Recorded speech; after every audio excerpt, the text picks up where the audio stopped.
14 years ago, the birth of one of Busch Gardens' greatest events, Howl-O-Scream, arrived. This, being 2013, is said to be the luckiest year of all. From voodoo queens to a house full of clowns, we take you on a journey through Howl-O-Scream, trying to figure out who are the 13. Our first stop, Scott. I'm the director of production, and for the last 14 years I've been involved with the creation and creative development of Howl-O-Scream.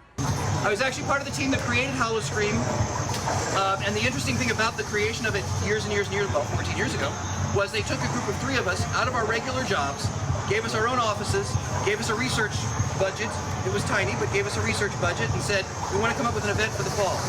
And we looked at everything. We looked at fall festivals, we looked at jazz festivals, we looked at fruit and wine festivals, and based on our research, the thing that people wanted around Halloween time is a Halloween event.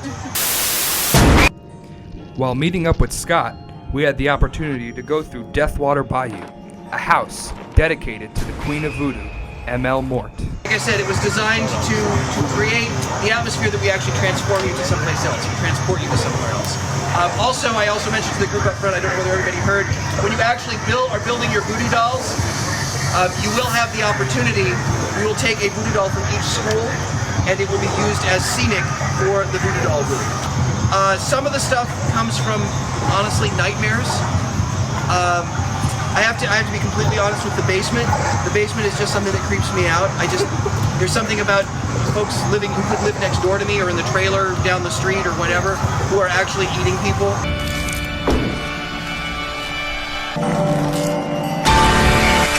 There's always that family in the neighborhood that you never know quite where they're, what they do, and you never see them out.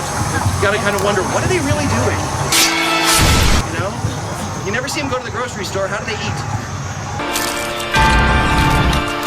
Oh, my favorite house of the year. That's so hard. It's like saying which is your favorite kid. The truth of the matter is, I really like the houses, and this sounds like it sounds like a total suck-up answer, but the truth is, I really like the house that the guests come out screaming. Some houses that have terrorized you in the past will be returning, such as Circus of Superstition 3D, Zombie Mortuary, Blood Asylum, Vampire Casino, and Nevermore. New houses include Deathwater Bayou and The Basement. What's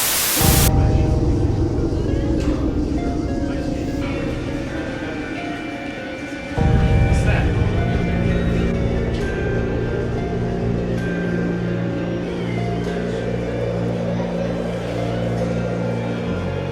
Oh cool, a voodoo doll. I wonder what this does.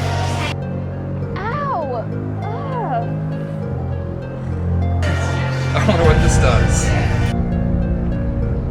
Ow! Oh my gosh!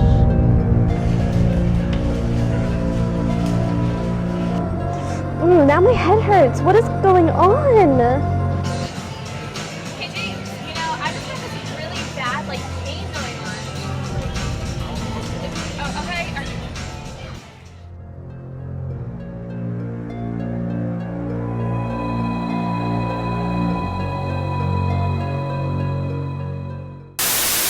Hi, I'm here with Alex. Alex, what is your title here? I'm the Consumer Events Show Manager at Busch Gardens, Tampa.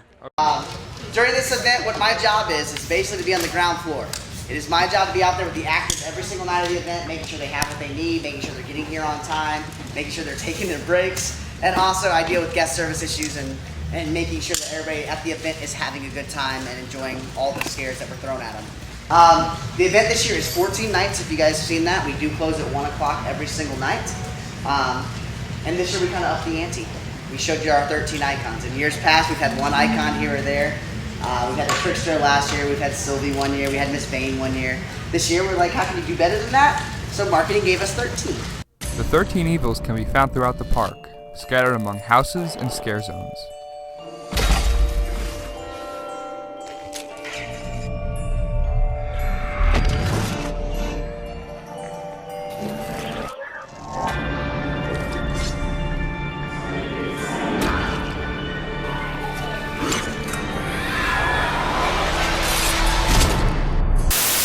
In the houses, scarers use many tactics similar to those seen in the Gauntlet. The Gauntlet includes drop-down doors, picture frame scares, slide-out doors, low scares, and hidden doors and walls. What's your favorite house this year? I'm going to be diplomatic. I love all the houses. My favorite house this year is the one you guys went through. Deathwater Bayou is very cool. In the history of Howl-O-Scream, we've stuck to the style of house that's very claustrophobic. It's a lot of tight hallways, and you're very claustrophobic because you're in a tight room. Deathwater is fun because I don't know if you guys noticed, but that last area you walk through, it starts where the tongue's cut off, all the way to the end. That is a giant open room, and the only reason it feels claustrophobic is the trees they put in it. And I like that. It's got height to it. It's open. It's a cool storyline throughout the whole thing. The idea is you're experiencing what it's like to become a zombie. So I just like the whole flow of that house. All the houses this year are good. Basement is just tons of fun. The experiment's gonna blow people's mind. If you get a chance to go to the experiment, the stuff they ask you to do is stuff that you've never been asked to do ever in a haunted event. Replacing Alone and a new addition to Howl-O-Scream is The Experiment, a house which will include animal encounters and things never done before in a haunt event.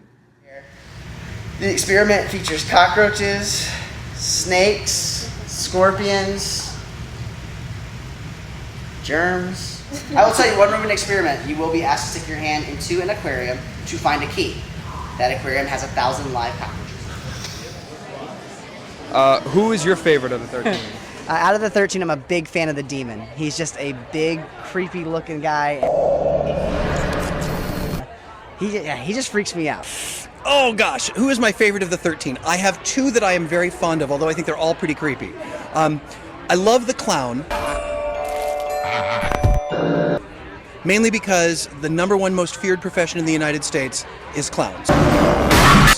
So I like that, and that's why he's number 13. When you see them revealed slowly, you'll always see people wince when they say the clown. And I like the psychopath because, I don't know, maybe it's a kindred spirit, I don't know. Our last stop took us through the gift shop, where we learned about the selling, designing, and marketing process of Howl-O-Scream. This includes set design, t-shirt design, and the process of buying and selling products. From the spooky safari to the 13, Howl-O-Scream has expanded to new houses, new characters, and many new experiences. It will bring you to new heights of terror that will leave you screaming and asking for more.